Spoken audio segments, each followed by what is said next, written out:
युद्ध हर दिन के साथ भयंकर होता जा रहा है। रूस मिसाइलें दाग रहा है, बमबारी कर रहा है। राजधानी कीव पर कब्जे का पूरा उसका प्रयास तेजी से आगे बढ़ रहा है। कीव की क्या इस समय स्थिति है, बता रहे हैं हमारे संवाददाता राजेश पवार।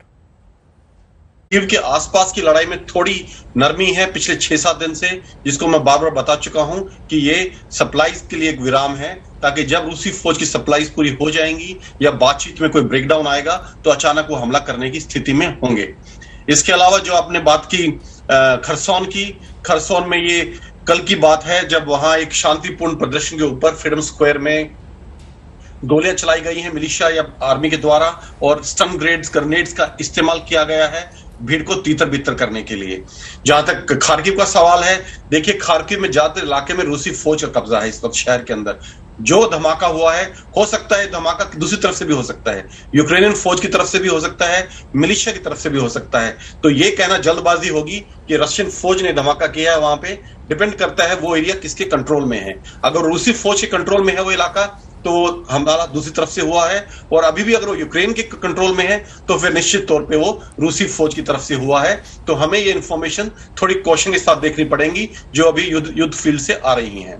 जो सिविलियन एरियाज हैं उन पे अटैक बढ़ रहे हैं लगातार, सिविलियन कैजुअलिटीज लगातार ज्यादा हो रही हैं, चाहे वो खरसोन में हो, चाहे वो मरियापोल में हो, चाहे वो खार्किव में हो, हर जगह से हमें ऐसी रिपोर्ट्स आ रही।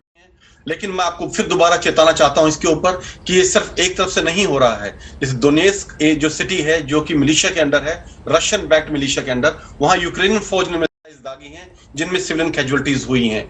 तो ये कार्रवाई दोनों तरफ से बराबर की हो रही है, ये मैं आपको इस बारे में बताना चाहता हूं। सख्त रवैया रहा है अमेरिका का और पश्चिमी यूरोप का इस बारे में कि नेटो किसी भी हालत में इस युद्ध में आमने सामने रूस के नहीं आएगा, किसी तरह का मिलिट्री इंटरवेंशन नहीं करेगा।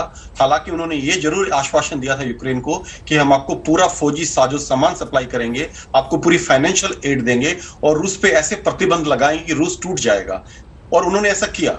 लेकिन यूक्रेन की लगातार ये अभी कोशिश रही है पिछले 10-12 दिन से कि किसी तरह से, चाहे वो ह्यूमैनिटेरियन एंगल दिखा के कि कितना बच्चे जो है वो मारे जा रहे हैं, आम लोग मारे जा रहे हैं, सिविलियन इलाकों पे हमला हो रहा है, ये सब किसी तरह से पब्लिक ओपिनियन क्रिएट करने का एक इंफॉर्मेशन वॉरफेयर का भी हिस्सा था कि किसी तरह से वेस्टर्न कंट्रीज में पब्लिक ओपिनियन क्रिएट की जाए जो अपनी लीडरशिप पे दबाव बनाएगी कि अब वक्त आ गया है अमेरिका या नेटो को यूक्रेन के अंदर मिलिट्री हस्तक्षेप करना चाहिए।